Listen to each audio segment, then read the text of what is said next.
Hey, what's up, Steelers Nation? I'm Tyler Feldman, repping the black and gold right here in Austin, Texas. And I've got to tell you, I am absolutely sick to my stomach. I'm not ready to panic just yet, but my stomach does not feel good after that 31-17 loss at home to the Seahawks. And I'm Wayne Gandy, former Steelers offensive lineman. I don't really want to be seen saying that, but can anybody run block for the Pittsburgh Steelers? I'm Eddie Garcia, longtime Steelers fan out here on the West Coast in Los Angeles. Special teams came up big in week 1, not so much in week 2. And I'm Ben Bobick. I got 3 words for you. Special teams matter. The Steelers Squad Show on the Locked On Podcast Network starts now. Wave those terrible towels. It's the Steelers Squad. Everything Pittsburgh Steelers every week. Breaking down all the big hits and game-changing plays from the Steel City. The way only the Locked On Podcast Network can. From the steel curtain to the next generation, the Steelers Squad Show starts now. Yes, it does. This is the Steelers Squad Show right here on the Locked On Podcast Network. Again, I'm your host, Tyler Feldman, proudly born and raised in Pittsburgh. After what we just saw, though, today, I might say that a little bit softer here the next week or so. Joining me on this live post-game reaction show is former Steelers offensive lineman Wayne Gandy, lifetime Steelers fans Eddie Garcia, and Ben Bobick. Guys, I hate to just jump right into this, but that Caleb Johnson situation early on in the fourth quarter completely changed this game. He clearly didn't know the rules, did not know it was a live ball. You just can't do that at the NFL level, and it cost the Steelers big time because I'm shocked. Steelers should have been up much bigger in the first half, and that play will just stick in my brain for a long time. You just can't have that happen. Wayne, what do you make of that particular play?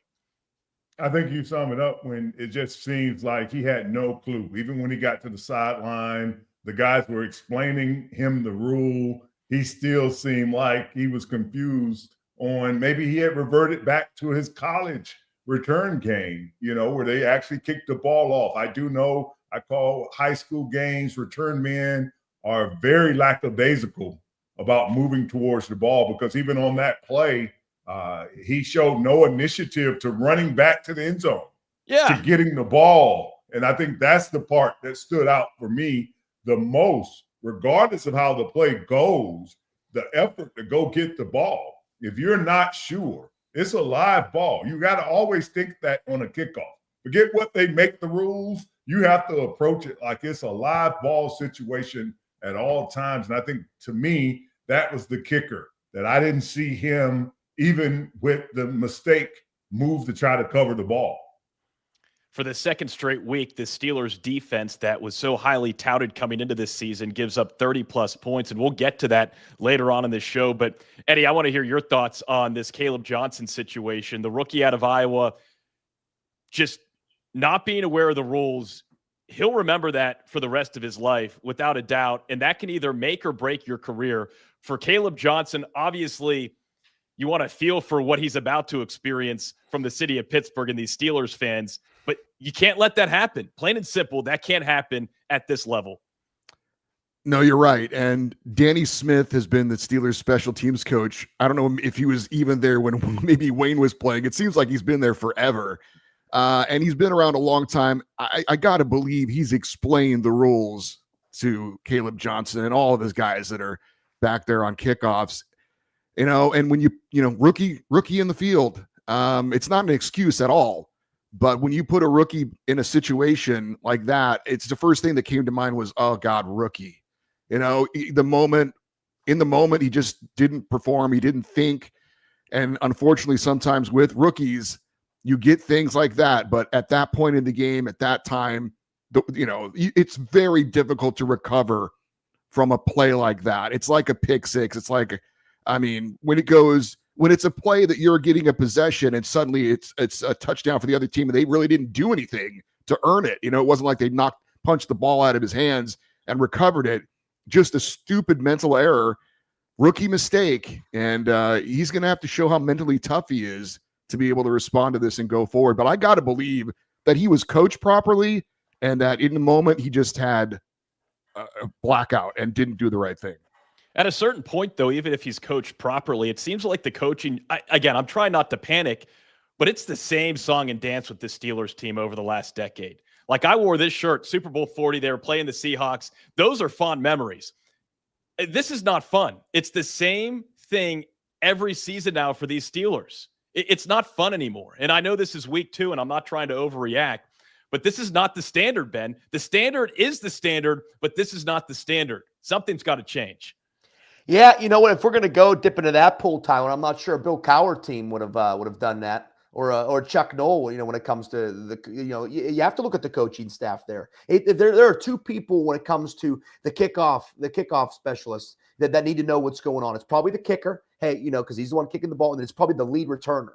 I mean, that's just unacceptable. And like you said, especially at this level, that just cannot happen at that moment in time, because if you look at that moment in time, it's a 17-14 game. You feel pretty good about the Steelers going down, at least tying that ball game up and getting in field goal range. And then boom, you put on Renegade, and then the rest could have taken care of itself, and they were able to maybe win that one ugly down the stretch. But I mean, that's just completely unacceptable, because even to what Wayne alluded to as well, it's not even just the fact that he didn't know what was going on. It's the fact that he's jogging off the field after it happened, and the ball's just laying there. At least just go run after it, maybe fall on it.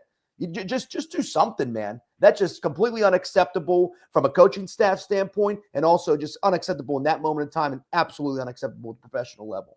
I watched the game with 2 Seahawks fans from Seattle. It was fun in the first half. There were a lot of positives. And let's talk about some of those positives. That Ramsey pick was great.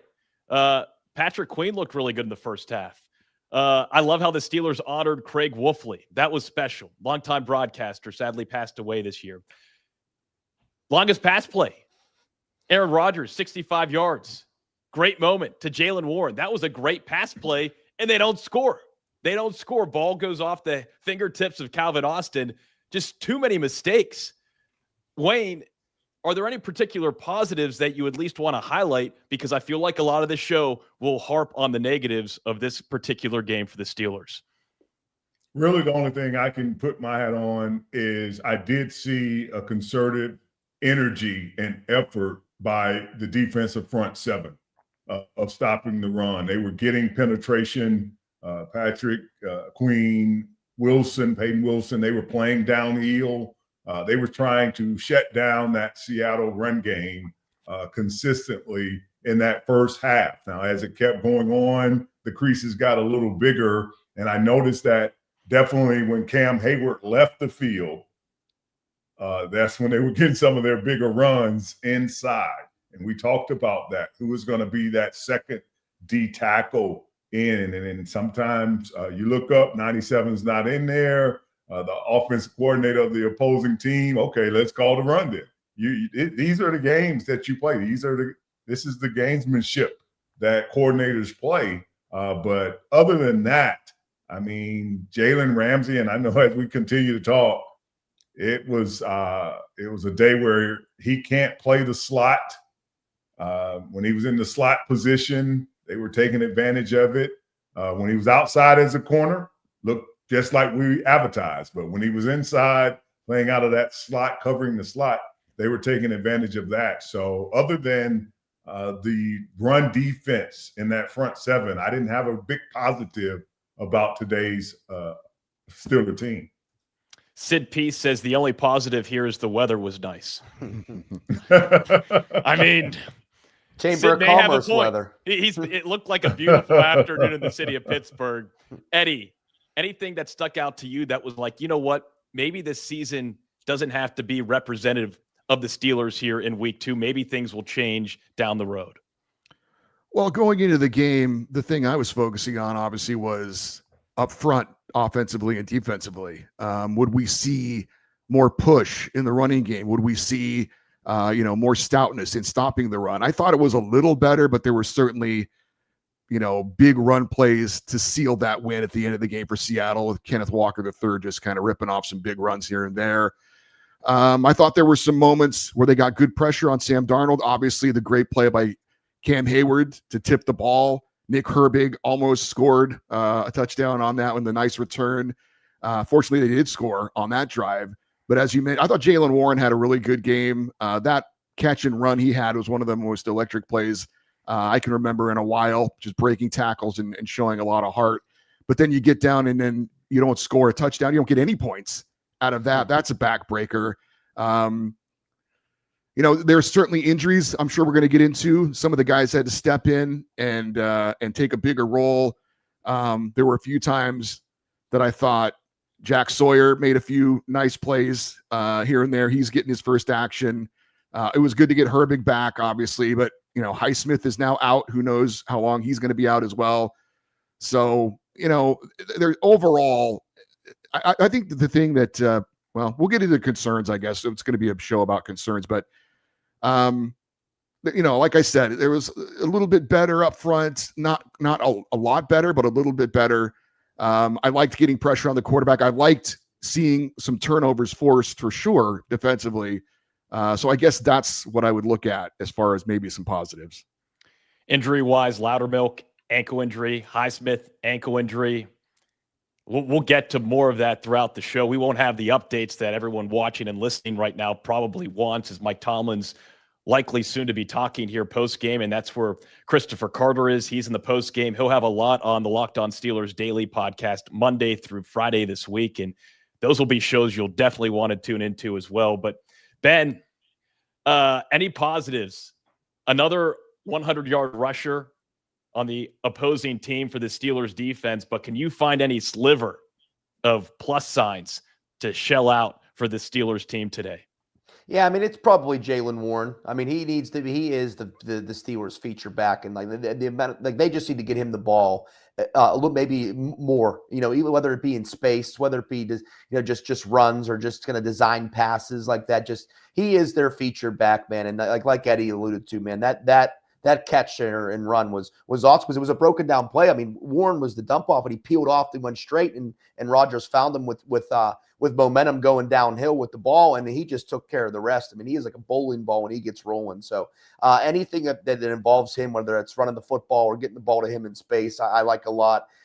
Jack Sawyer got a lot of playing time today. He got his first career sack, made a couple decent stops in the run game. I think his increased role was only going to benefit him because with guys dropping like flies on the defense, I mean, at one point there, we had almost the whole, second team defense in there, would have felt like for a minute. Yeah. So, I mean, Jack Sawyer getting that increased time, I think, is awesome because I thought he made the most of it, and you think that would only get better with experience, which is great. But other than that, there's just so much to clean up, and then that's what happens when you lose by 14 points in your home opener. Definitely want to highlight Nick Herbig, first career NFL interception. Cam Hayward made a great play, heavy pressure, tipped the ball from Sam Darnold, and then Herbig came down with it and ran it for a good chunk of yardage. So some positives. But Wayne, Sid P says, honestly, Wayne, pick up a phone and see if you can get Mike Munchak to unretire. We need real coaches, not yes men. Terrell Austin's getting a lot of heat on the comment section right now. Hard to argue. It seems like what he's implementing is a little archaic and just not working in the NFL right now, the way the game is being played. Yeah, when you look at the Steelers defense, the one thing that we have all fell in love with, even as an opposing player, is just the physicality and the dogmatic attitude that Steeler defenses bring to the field. And in these first 2 weeks of this season, you really, here and there, somebody will make a big hit, but it's not a lot of physical dominant plays. And it seems that once they get down, they stay down. I'm still, and I'm quite sure he played today, but was Warren Thornhill hurt? I mean, I can't remember any impactful play. The middle of the field seemed like it was a zone that the Steelers wasn't allowed to even run into. Only Seattle Seahawks players were allowed to be in that area, and they really punished them. I don't know if they made a play out on the edge throwing the ball other than screens. Everything was in the middle of the field. But the defense and the tone, and Ed, I'm with you. Very, very little difference in stopping the run and running the ball from last week. There was some more penetration, and I love that. but I just don't see the swagger of we are the guys with the big stick about this team this season. Something's missing. It continues to be missing as we enter another season with these Pittsburgh Steelers. Wayne, you mentioned Juan Thornhill. How could we forget back in early August, he said, quote, "I think we have a chance to be the best defense of all time." Seriously. What a joke. Seriously. Not to be too harsh, but I mean, what a joke of a statement. We haven't seen it at all. It's not there, and I'm not sure it's going to be there this season. So we're going to talk more about the issues the Steelers had in this game against the Seattle Seahawks. Now 1-1, falling 31-17 at Acrisure Stadium in their home opener. Again, we've got a lot more to discuss here on the Steelers Squad Show here on the Locked On Podcast Network. Stay with us. More after this. But first, today's episode is brought to you by Prize Picks, the daily fantasy app where making the right call can actually pay off. You and I make decisions every day, but on Prize Picks, being right means cashing in. With football back, Prize Picks is the easiest and fastest way to get in on the action. Just pick more or less on 2 to 6 player projections, and you can turn your takes into real prizes, all in less than 60 seconds. I've been playing Prize Picks lately, and it's such a fun way to stay locked in for the season. It's quick, easy, honestly, my favorite way to follow along with football. I love checking projections like Josh Allen for more or less than 270 passing yards or Saquon Barkley for more or less than a rushing touchdown. Download the Prize Picks app today and use code LOCKEDONNFL to get $50 off in lineups after you play your first $5 lineup. That's code LOCKEDONNFL for $50 in lineups after your first $5 play. Prize Picks, it's good to be right. Speaking of right, what wasn't right today was the Steelers. We talked about it on special teams with Caleb Johnson. I don't necessarily want to harp on him not understanding the rules. We could do that all day for another 45 minutes, but I don't know if that would be fun. Wayne, offensive line, let's dive into your evaluation of the offensive line today for the Steelers, because I thought they gave Aaron Rodgers a decent amount of time throughout to make some plays, and Aaron did make some plays, but the running game still isn't there. About 20 rushes, 70 yards. Jaylen Warren had that big splash pass play, but the running game just, if you look at the box score, you'd think the Steelers team is not doing enough. And it's just not enough. Only 3.4 yards average per carry. Another day where you play a whole game and you can't rush for 100 yards as a team. When are you going to win a game to have that? And you start needing Jerry Rice and those kind of guys at receiver. If you can tell me that, you know, if you have that kind of receiving core, then you maybe can explain to me how you only are rushing for 60, 70 yards into a complete game of football. Just no physicality. The combo blocks were not there. I know Chris talked about Jones saying, "Oh, we'll pick it up as we go and play out in space," where you're getting pushed in the backfield. That's where you're getting pushed in the backfield. There is very little running room for any of the backs. Aaron Rodgers had to go to what we talked about at his age. Those older quarterbacks love to hit running backs out in the flat. That's their running game to get the ball. That's how you get the ball on the edge, to me. They were having to use that because the O-line couldn't block. And then as the game went on, that Seahawks front, the pressure they started putting on Aaron Rodgers. And let's be honest, can you see another 5 weeks of that? Forget 15 weeks of it. 5 more weeks of him getting thrown on the ground like he did today, having to scramble to make plays. Couple of weeks from now when the leg's a little tired, he doesn't have the steam to get out of the pocket like that on certain days. The protection, whether it was Funanu or Jones, nobody really did their job up front today. And there were 3 specific plays that come to mind for me with Aaron Rodgers. He was sacked 3 times. He did throw for 203 yards, touchdown, 2 interceptions. He scrambled out of the pocket once. And I thought he was going to try to absorb the hit, but he just kind of went down, and he went down awkwardly when he got tackled. Then he had that throwing hand hit as he was throwing late in the ball game. and he got crushed another time, and you saw him on the bench. Again, Wayne, I think that's a great point, because how many more weeks are we going to get of a healthy Aaron Rodgers here? Eddie, is that a concern of yours?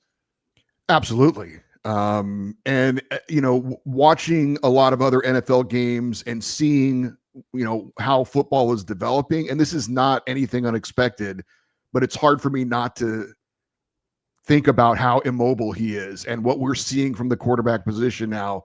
And you see Patrick Mahomes and you see Justin Herbert, if you watch that game down in Brazil, the way quarterbacks, obviously we saw it with Justin Fields last week, the way quarterbacks can now move, and the way that can be such a weapon for you, and understanding that the Steelers do not have that in any way, shape, or form.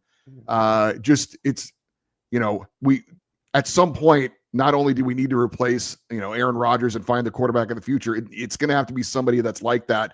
These passing pocket quarterbacks are now becoming a thing of the past. But like I said, that's not a surprise. We knew that coming in, but it's hard not to think about that, when you have these quarterbacks making these plays when the defense does its job and they can't account for that guy's mobility, and it makes a key play in a key moment. We just aren't going to have any of that. But as you're talking about, we may not even have the pocket passer if things continue like this, because not just because of his age, but taking the hits.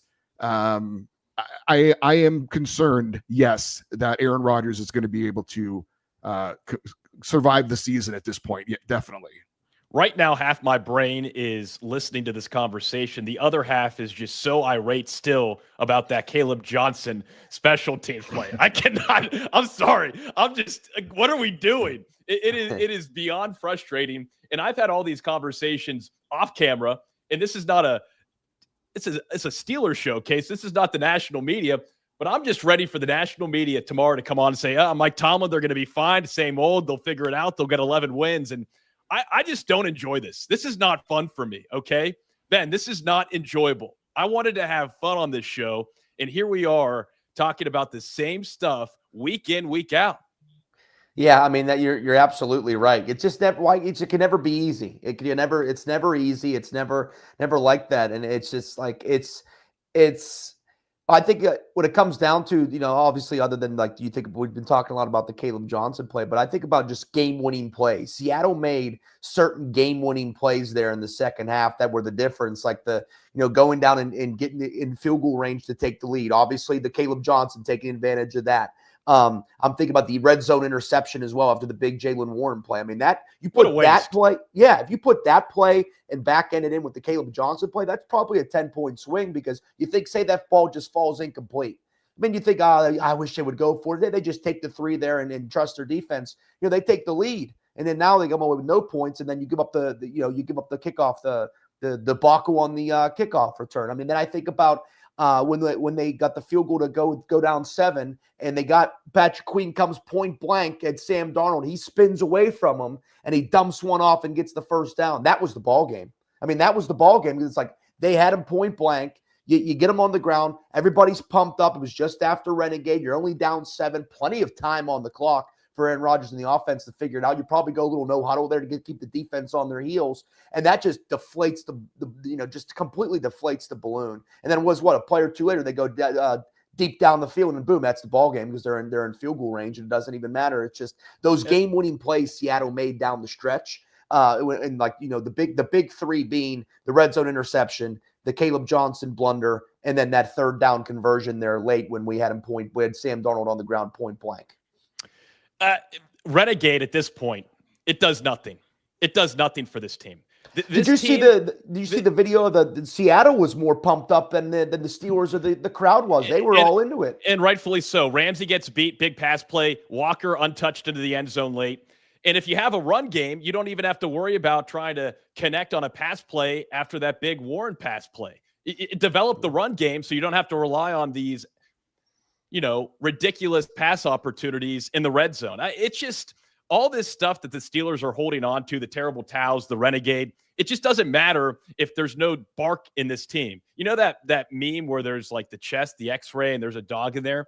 Yeah. This Steelers team, it's all show. There's no actual dog in there. It's just like it's a figurine. It's not an actual dog. There's no bark. It's AI. It's AI. I mean, Wayne, you were in that locker room for 15 seasons. Yeah, probably AI. They might need AI help for this team because it is an embarrassment of riches in the wrong way because they're spending all this money and they just I don't see this team. I don't even think I'm overreacting because it's the same song and dance. Wayne, you've been in NFL locker rooms. What's the issue here? Like, is there enough drive or fight in this team, or is it just going to be this the rest of the season? Well, one thing that was offered to you when you come to the Steelers from other places is that it seemed like you were put on a suit that fits you very well. And it came from that management brought in a certain personality. And if you were not in that personality, if you didn't have the chip, it wasn't something they had to manufacture. When I brought you to the city, you had that in you. I don't know that they brought more talent than they brought attitude in. And the team used to thrive on the attitude. Win or lose, you didn't want to play the Steelers because you're going to get beat up. You're going to feel it. It's going to take you an extra 2 or 3 days to heal. It's not a team you wanted to play because regardless of the names on the back of the jerseys, it was an environment that just kept the pressure on you consistently. It's like, where do I would play it when I played with them. It was easy for me to do it because that's kind of how I felt. I got slighted here or there. I'm not getting the recognition that I deserved. And Pittsburgh was the right place. It was where you could be that kind of person. And now I don't know that kind of attitude is on the field at all. I don't know, other than people like a Cam Hayward, TJ Watt, but the free agents you bring in outside of Ramsey, they're not those kind of guys. They're out there. They're very talented, but they don't have that thing that I think a lot of Steeler fans are looking for. The Steelers are lucky the Pirates are in the city of Pittsburgh, and they're lucky the Penguins right now are just bottom 5, because if that wasn't the case, I mean, we've seen Pirates games, wild card games. This is a city that loves its pro sports teams, all unified, black and gold, black and yellow. And it's just at the point now, Eddie, where that unified approach, no one's scared of the Steelers anymore. No one's coming into Pittsburgh scared. And that's something that has to change. And that bounces off of what Wayne was saying with the guys you're bringing in. Something has got to change because the Steelers are not feared anymore. They are now a beatable football team, regardless of home or road. And Pittsburgh should be a tough place to play. And Seattle just cruises in here and wins by 2 touchdowns. Unacceptable. Well, for me, it's all about, again, going back to up front. Like when you're running the ball down the Steelers' throat, how can you have any attitude when you have that? When it's that physical football, basic football, hand in the dirt, and who's going to drive who off the line. And it's been an issue for a while now. For Pittsburgh, it was always about stopping the run, getting your opponent in 3rd and long, and then just letting the dogs loose and striking the fear into quarterbacks and forcing them into mistakes and turnovers and taking advantage of that kind of thing. Quarterbacks don't have to do that now when you just hand the ball off and you get 6 yards and you're not in those difficult situations. There was a little bit of that in this game, a little bit, but not nearly enough. So to me, it's about, when you talk about that attitude and that all that kind of stuff, how do you have that attitude when you're not getting the job done up front? We love to talk about, bringing in a DK Metcalf or, the flashy weapons and whatnot, but it's still a lot about basic football for me. And when you're not getting it done in that area, it's hard to have anything else follow through on that. The DK Metcalf touchdown was nice. I mean, you get a guy like that to get catches like that, but it's a team sport. And as a team, the Steelers, way too many question marks. Not enough answers. Ben, before we had to break here, what's still sitting in your stomach from this game here this afternoon?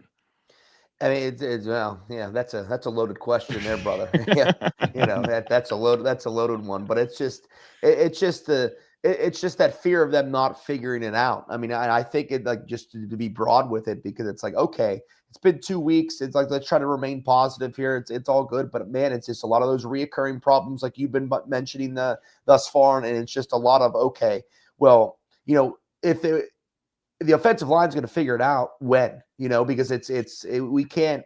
Is there, because you can't keep doing that to Aaron Rodgers back there, man. He took a lot of big hits today. He really did. A couple of them made me a little uncomfortable. And it's like, okay, maybe do we fix the game plan up to maybe mask that a little bit? I think I will say one thing. I think Seattle did a really good job of sort of taking away maybe those downfield chunk plays. I mean, I feel like the Steelers really struggled today on getting just a pass, like a 15-yard pass.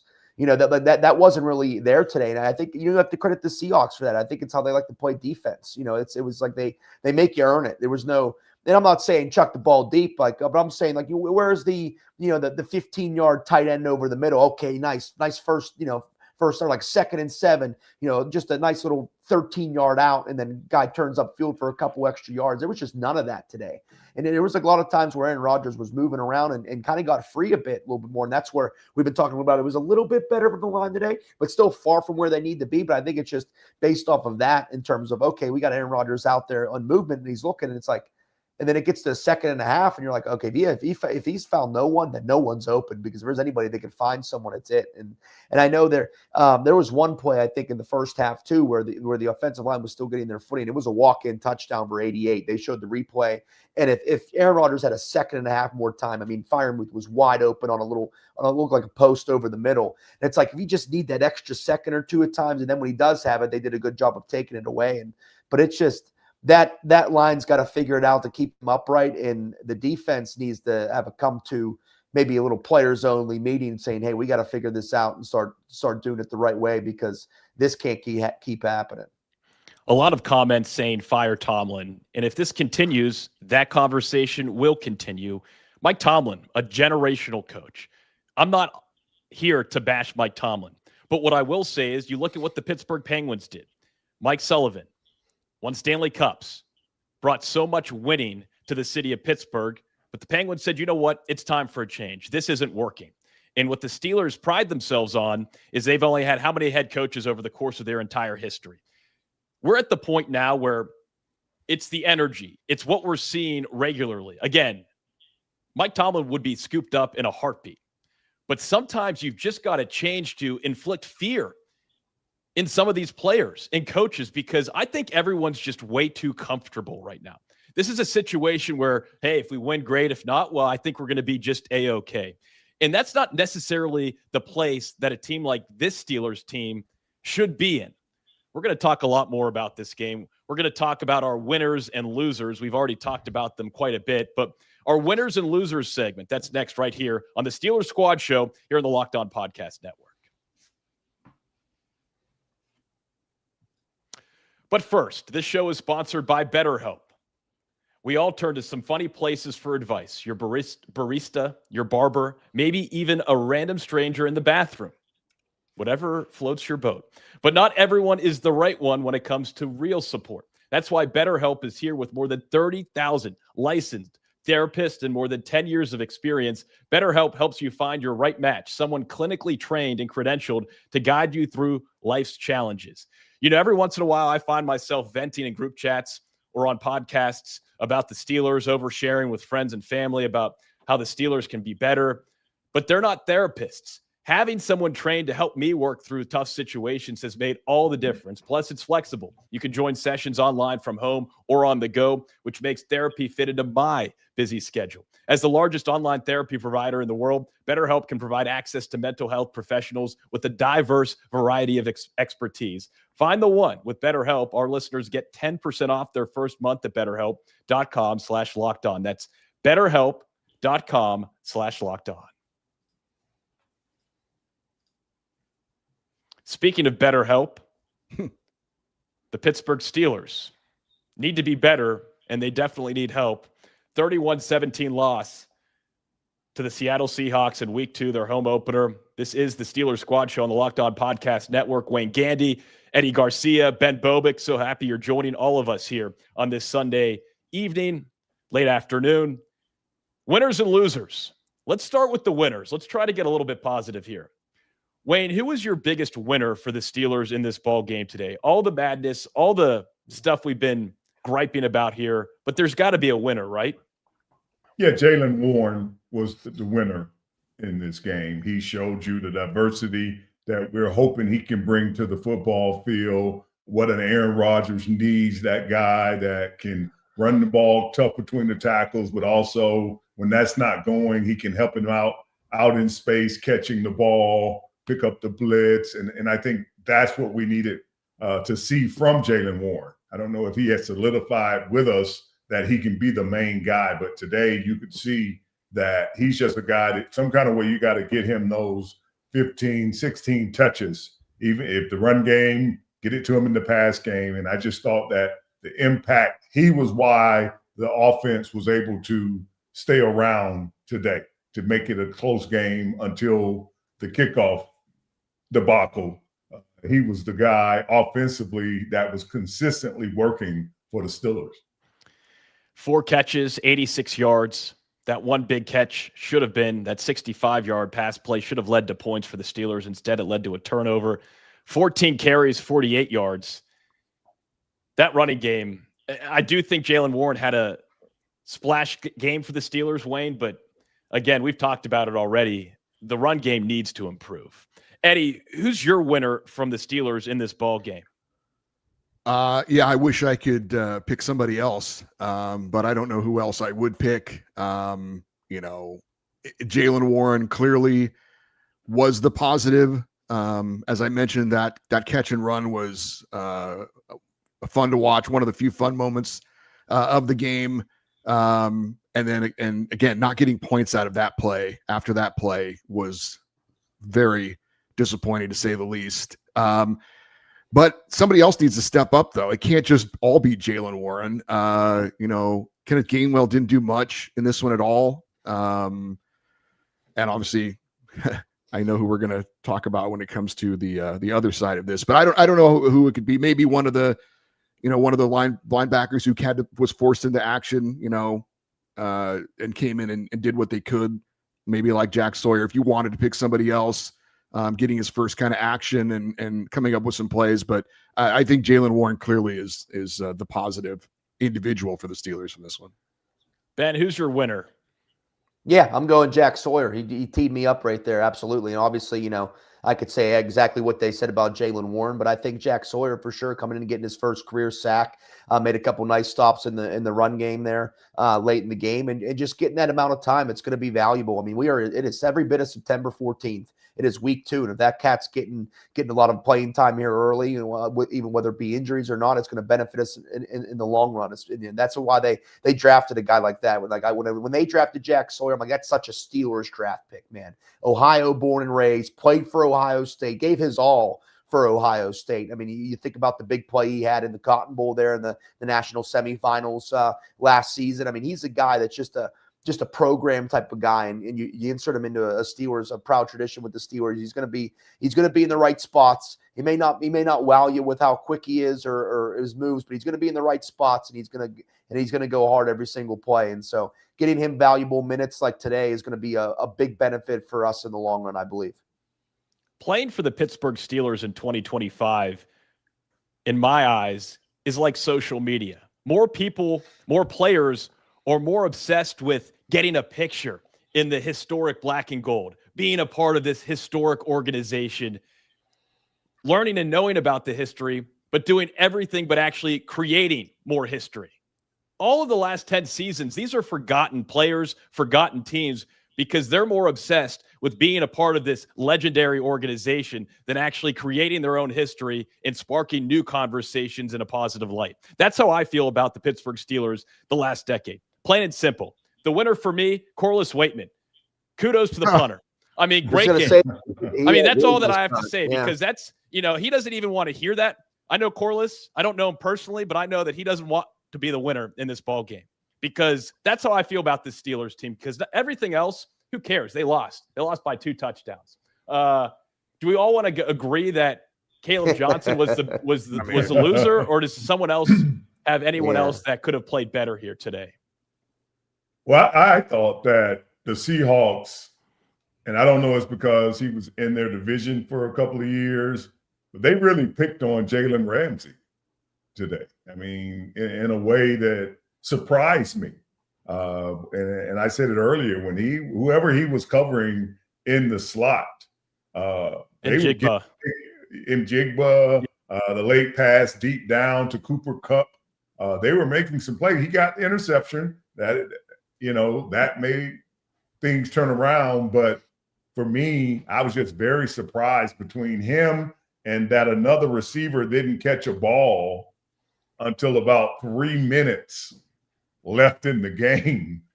If you go back until like that last 3:30 in the game, another receiver in the receiver room had not caught a ball in this whole game. It's either running back, tight end, or DK Metcalf.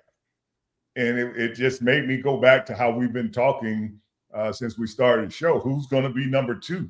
Well, who's 2, 3, 4, and 5? I mean, somebody else has to catch a ball, get open. And some of those sacks were basically surrounded that there was nobody getting open. There's nowhere. I know people love to, a lot of it was the O-line, but somebody has to get open as well. And that second, third receiver, Jalen Warren and the tight ends were basically bailing out. They were the pass game. So those were my losers, but I would say Jalen Ramsey was my defense. I think the surprise of how, Sam Darnold felt like he could go at it. It's not like you're getting picked apart by Joe Montana 30 years ago. You're getting picked apart by Sam Darnold. Yeah, you had that early interception, but what else did you do? What else did you do in this ball game outside of being beat? This is a tough spot to be in, guys. Eddie, who's your loser outside of Caleb Johnson? I mean, Chris Boswell, winner, 3 for 3. I mean, he continues to be consistent, but there's just not enough out of both sides of the football right now for these Steelers. Yeah, I think after the Jets game, we were encouraged by what we saw with the wide receivers and kind of the distribution of the passes. But as Wayne said, we had 4 catches from our wide receiver position in this game. And 2 of them, the Calvin Austin catch and the Roman Wilson catch, were in garbage time where they were just letting them catch things underneath and tackling them. So they were non-existent. And then DK had a couple of drops early on. I know that's kind of his MO. And he did come back, with a touchdown catch. But yeah, there was not a lot of options, certainly nothing down the field, a lot of intermediate stuff, a lot of dump offs. The DBs for Seattle didn't fear anything, over the top at all. I think the one pass play that they had deep was when Rodgers, I guess he drew him off sides and chucked one deep to Freiermuth, who couldn't haul it in. But other than that, there was just no threatening down the field at all. And there was also protection issues that play hand in hand with that as well.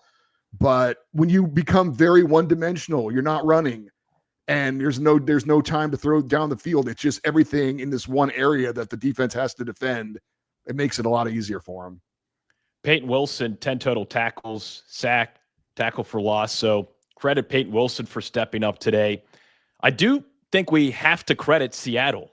They played a tough game, but I also think, Ben, and you could disagree with me here, I think it was more a Steelers loss than a Seahawks win. I mean, what is it with this team that they're so afraid between the hashes? And that goes offensively and defensively. I mean, the Seahawks, Sam Darnold picked them apart in the middle of the field today.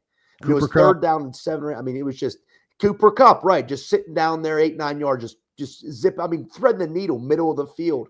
I mean, like, what is it about that middle of the field that's like a boogeyman for the Steelers? And that goes, flip it on the offensive side of the ball. We're thinking, I think we're going to see some more Aaron Rodgers thrown into the middle of the field, blah, blah, blah.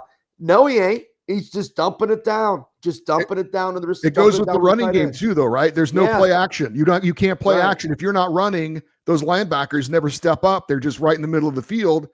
That was the flip side. When Seattle's running the ball, they could play action. Patrick Queen's jumping up in the middle to try and take the run away, and that middle area is wide open.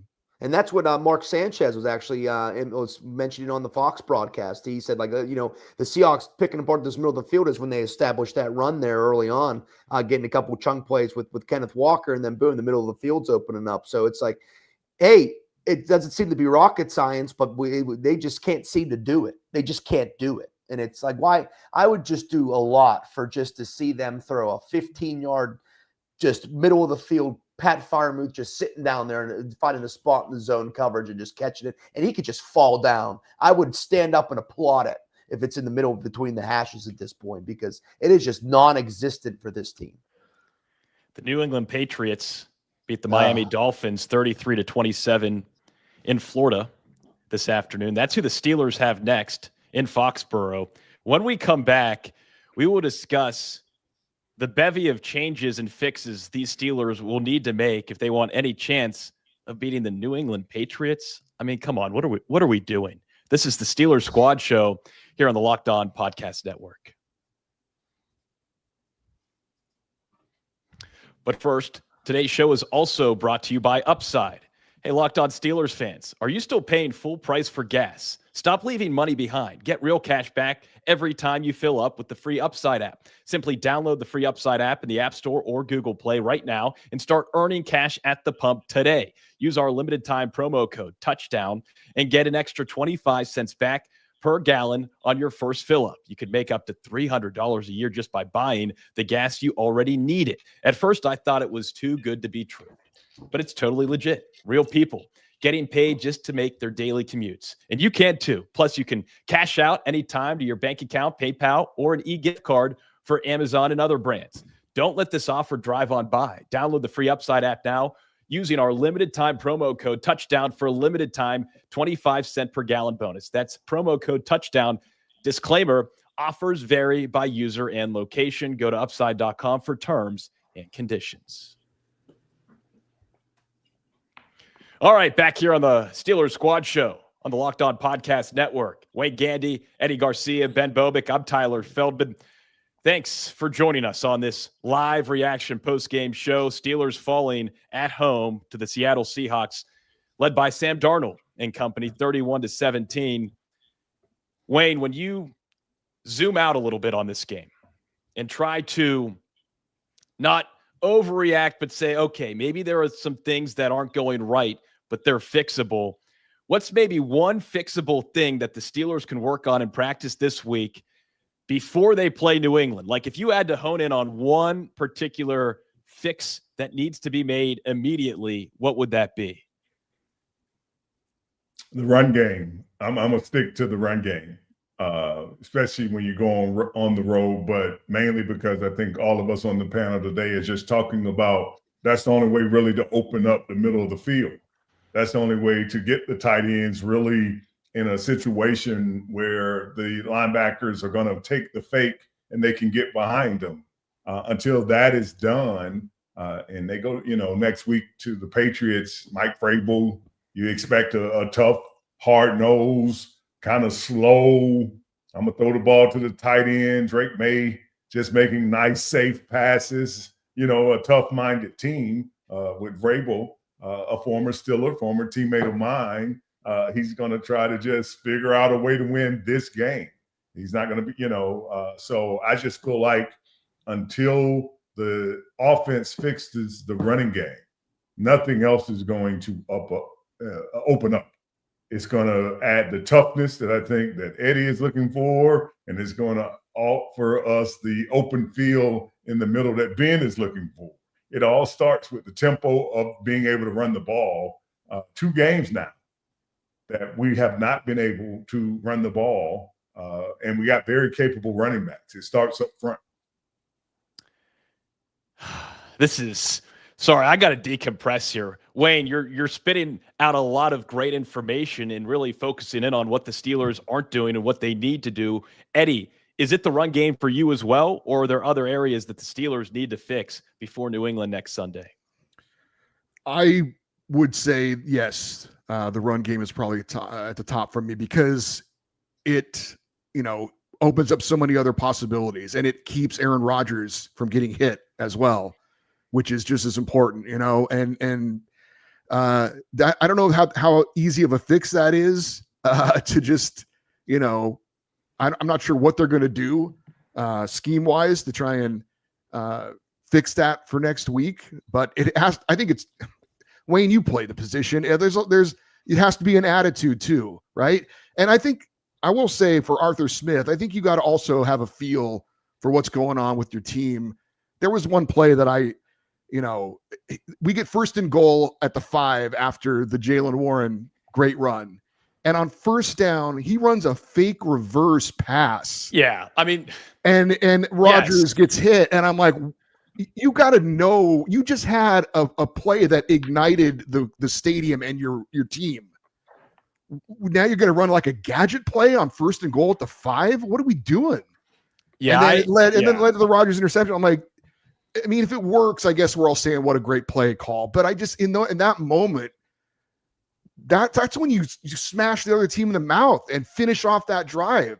So it's not just it is the players and it is blocking up front, but it's also the play calling as well. And I thought in that particular moment, that was really disappointing because if you punch it in there and you're physical and you're lying, Wayne, you get fired up when your coach calls those kind of plays and says it's on you to push it into the end zone. And you're calling a fake reverse on first and goal of the 5. I mean, come on, man. You got to help out those guys too. I just thought that was a horrible call. And it needs to be hand in hand. It needs to be the guys getting it off up front, but it also needs the coaching staff making the right play calls and having some attitude in your play calling. So, Eddie, such a great call back. I know exactly what I said when that play was run. I said, what are we doing? What are we doing? What are we doing? Sometimes you outsmart yourself. Sometimes this game isn't that complicated. I thought with Arthur Smith, it was about not overcomplicating things. I thought he did a great job when we're down there and you've got matchups. You got a big tight end on the 2-point conversion. You got DK Metcalf. Throw it up for those guys there. It's a physical mismatch. That's awesome. That's yes. But in that situation, though, it was the complete opposite. So it was a give, plus and minus for Arthur Smith in those goal line situations. The plus. Go ahead, Wayne. It symbolized to me the lack of confidence in the run game. Yep. That here's a play I know I'm supposed to run. The defense knows I'm supposed to run, and I'm gonna fake you out because I don't have a confidence that I can run the ball. So I'm gonna take advantage of your idea because I'm supposed to run the ball. A Pittsburgh team on first and goal at the 5, you know what you're supposed to get. 3 runs, maybe 4. We're going to push this in and take this game over. But it showed me, it symbolized that you don't have any confidence that your O-line can do this for you. I guess the beauty of this show, guys, is that I really need like 2 more hours before hopping on here because I'm still red hot. I had no room to just like let it all out. And I guess that's part of the beauty of this show. But man, I can't keep doing this. I feel like I'm on the verge of how I handle the Pittsburgh Pirates now, where I mainly black them out unless Paul Skeens is pitching. So I don't necessarily want it to get to that point. I'm not saying the Steelers are even close to that point. Okay. That's not what I'm saying at all. I'm just saying it's unacceptable. I'm sick of it. I am quite frankly sick of the Steelers, the way in which things continue to go with this black and gold team. Yeah, and to put the cherry on top of what you guys were just talking about too on that play call, and they run it on second and goal, and it's Kenneth Gainwell. They don't have the guy. Why you had Warren in for the first down play, and I'm thinking, and then they run the trick play, and it's like, and they bring in Gainwell to run it. Like this dude just got you down here, man. And then to think to be cute and to what Eddie said too. Oh, if it had worked, it would have been okay. I mean, that's how I felt about the Jonnu Smith touchdown last week. I'm like, well, I guess it worked. Like it's a touchdown, whatever. But it's like, what are we doing? Like they're at the 2-3 yard line, and we're running the tight end on a sweep just to get to the pylon. Like just boom, go forward. But it's just the defense needs to figure it out, man. That's the biggest one heading in on this next Sunday. You cannot.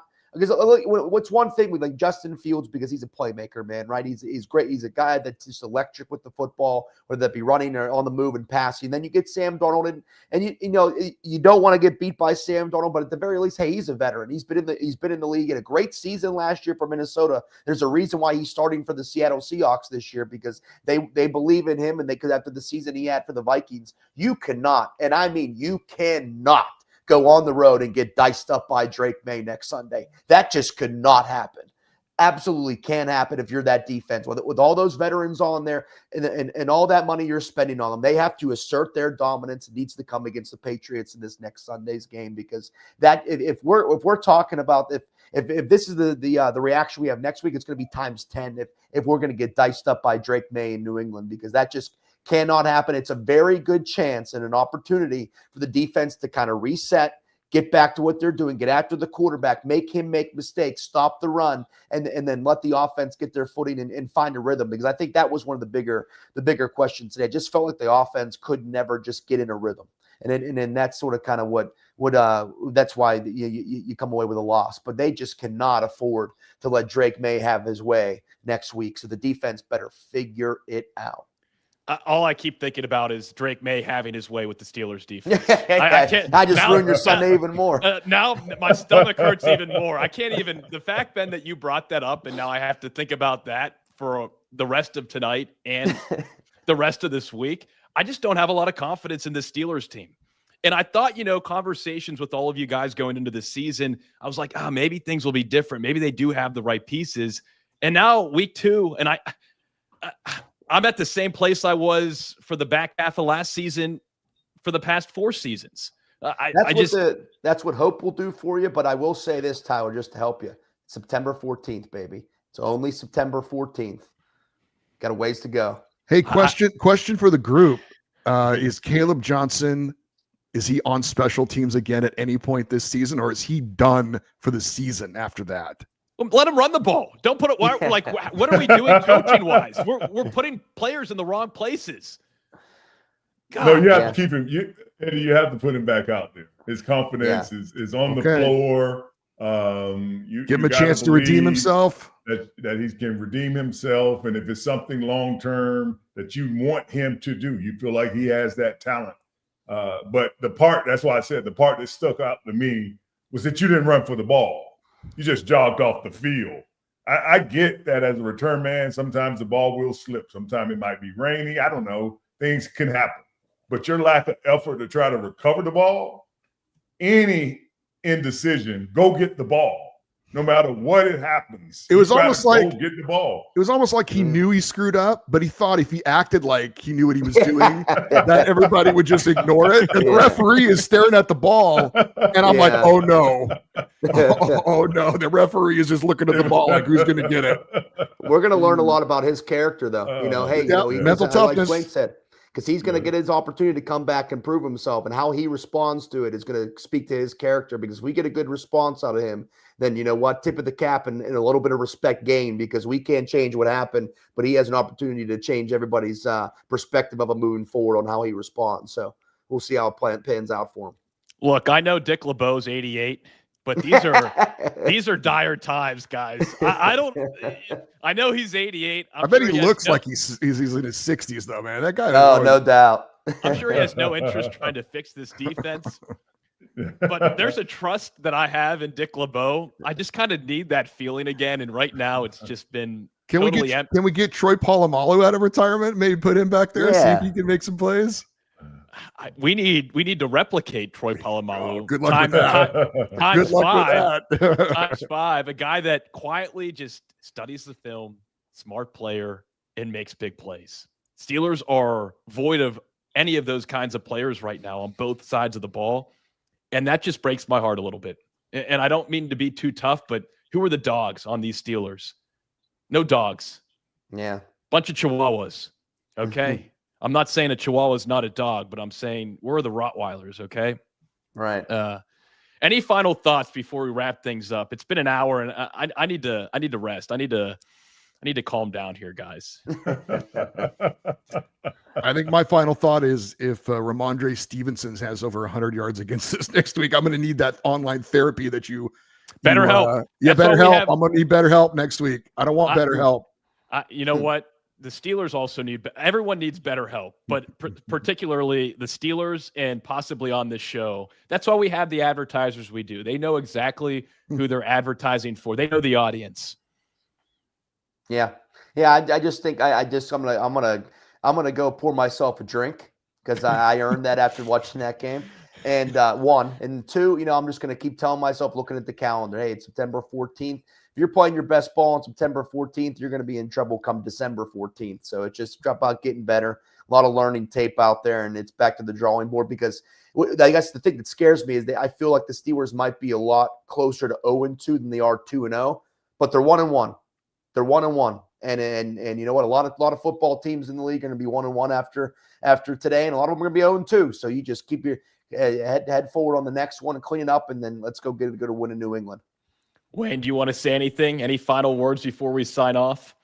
Well, next week's game is just all about team leadership. It's about the players and what they can bring. It's not about the X's and O's. This issue, a lot of it is what's inside of you and how much you're willing to put out on the field. And you have to have that kind of leadership in your locker room. I think the pieces are in there. Have they taken charge? I don't know. But it's a test of the leadership of the players, not just the coaches, the player-to-player relationships. I think there are pieces in that locker room. Right now, I don't feel like there are enough pieces. And that's where I'll leave this conversation here today. Next week, next Sunday, 1 Eastern in Foxborough, it's the Pittsburgh Steelers taking on the New England Patriots. A reminder, you can always listen to the audio of today's show on the Locked On Steelers podcast channel, wherever and however you podcast. And hey, be sure to throw us a thumbs up, subscribe. That helps us out. And, it's just a friendly thing you can do. We'd appreciate it. That'll do it, though, for this Week 2 post-game edition of the Locked On Steelers Squad Show. For Wayne Gandy, Eddie Garcia, and Ben Bobick, I'm Tyler Feldman saying good night, and here we go. We'll see you next time on Wednesday night to talk more Steelers football.